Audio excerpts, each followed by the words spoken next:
मुरादाबाद से बड़ी खबर है। एसटी हसन का बड़ा बयान। मुहर्रम को लेकर जारी आदेश पर भड़के हैं सपा नेता।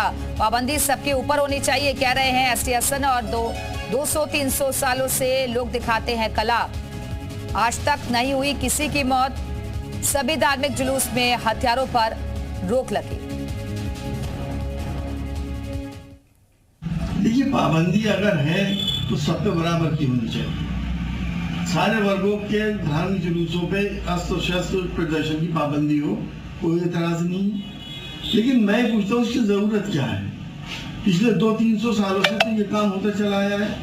अस्त्र शस्त्र लोग दिखाते हैं, अपनी कला दिखाते हैं, चला के लाठी डंडा और क्या क्या तलवार वगैरह दिखाते हैं। मैंने संज्ञान में तो नहीं है कि आज तक कोई किसी एक आदमी की भी उससे मौत हुई हो। तो इसमें रोकने की जरूरत क्या है? तो दरअसल मुहर्रम को लेकर जो आदेश जारी किए गए हैं राज्य सरकार की तरफ से, उस पर सवाल खड़े कर रहे हैं सपा नेता। पाबंदी सबके ऊपर होनी चाहिए कह रहे हैं एसटी हसन। और उन्होंने कहा है कि लंबे वक्त से कला का प्रदर्शन किया जाता है, लोग हथियारों का प्रदर्शन करते हैं, लेकिन उनके संज्ञान में कभी कोई ऐसा मामला सामने नहीं आया जिसमें किसी की मौत हुई हो। और हमारे साथ हमारे सहयोगी आकाश शर्मा इस वक्त जुड़ गए हैं।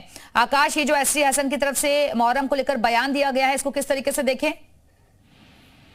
बिल्कुल, देखिए, समाजवादी पार्टी के सांसद डॉक्टर एसटी हसन ने जिस तरह से मुख्यमंत्री योगी आदित्यनाथ ने मुहर्रम को लेकर के जो नया आदेश पास करा है, उस पर उन्होंने नाराजगी अपनी जताई है। कहीं ना कहीं उनका कहना है कि जो मुस्लिम समाज है उसके साथ में ही जो इस तरीके से आदेश पास करे जा रहे हैं।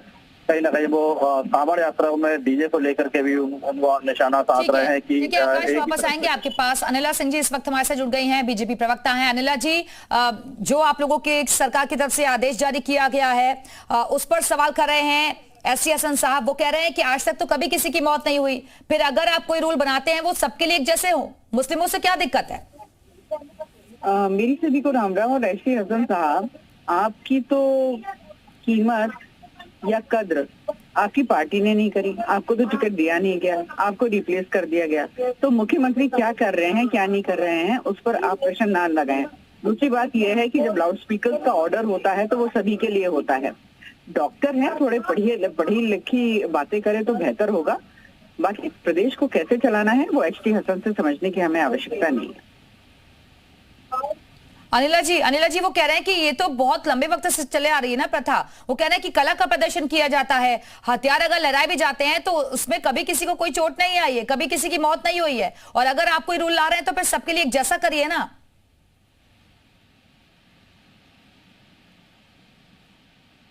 अनिला जी, आवाज मिल रही है आपको? चलिए, लगता है आवाज उन तक नहीं पहुंच पा रही है। हमारे साथ हमारे सहयोगी आकाश भी लगातार बने हुए हैं। आकाश, जाहिर तौर पर क्योंकि अभी सावन का महीना भी शुरू होना है और दूसरी तरफ मुहर्रम भी है, तो इसको लेकर आप सियासत भी माने इस बयान के बाद?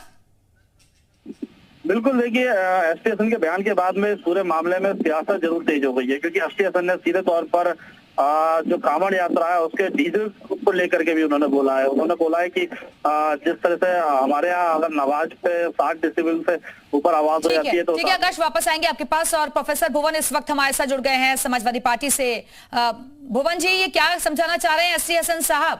क्या आप भी इत्तेफाक रखते हैं उनके बयान से, मुहर्रम को लेकर जो बयान उनकी तरफ से दिया गया है?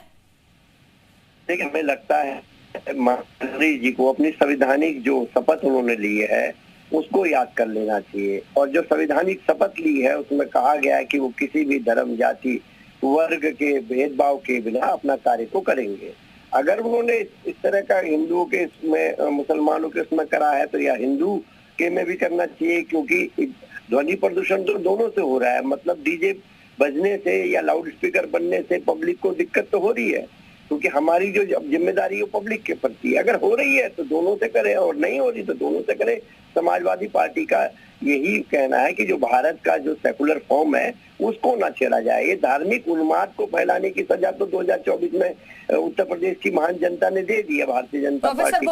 प्रोफेसर भुवन, ये धार्मिक उन्माद फिर कौन फैला रहा है? क्योंकि मुख्यमंत्री जी को आपने सुना होगा ना, जो आदेश पारित हुए उसमें यह भी कहा गया है कि भाई अगर डीजे बजाते भी हैं तो कंट्रोल में ध्वनि रखनी है जिससे किसी को दिक्कत ना हो। ये तो उन्होंने साफ लफ्जों में कहा है ना। और अगर कोई हादसा हो जाता है, खुदा ना खास्ता कोई दिक्कत हो जाती है, तो फिर जिम्मेदारी किसकी होगी? हमारा ये मानना है, अगर जो उन्होंने जो गाइडलाइन है वो कितनी फॉलो हो पाती है, इस विषय को भी तो देखना पड़ेगा। इसका कौन निर्धारण करेगा कि क्या उन नियमों को माना जाएगा या उसमें धज्जियां उड़ेंगी, कि उनको इस चीज से बचना चाहिए। और ऐसा भेदभाव जो एक धर्म के प्रति अलग भाव, एक धर्म के प्रति ना करके जो उनका सेकुलर फॉर्म है इस देश का, उस पर मेंटेन होना चाहिए। कानून का, संविधान का पालन होना चाहिए।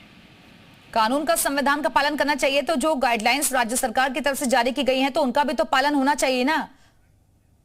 आप नहीं है कि किसका पालन ना हो, हमारा ये कहना है कि अगर वहां स्पीकर हटाए जा रहे हैं तो यहाँ भी स्पीकर हटाए जाएं, क्योंकि ध्वनि प्रदूषण है मेन इसका जो कारण है, वो ध्वनि प्रदूषण है। ध्वनि प्रदूषण होगा तो ऐसा तो नहीं कि एक त्योहार में ध्वनि प्रदूषण से लोगों को दिक्कत होगी और दूसरे के ध्वनि प्रदूषण की दिक्कत नहीं होगी। ठीक है, बहुत बहुत शुक्रिया आपका।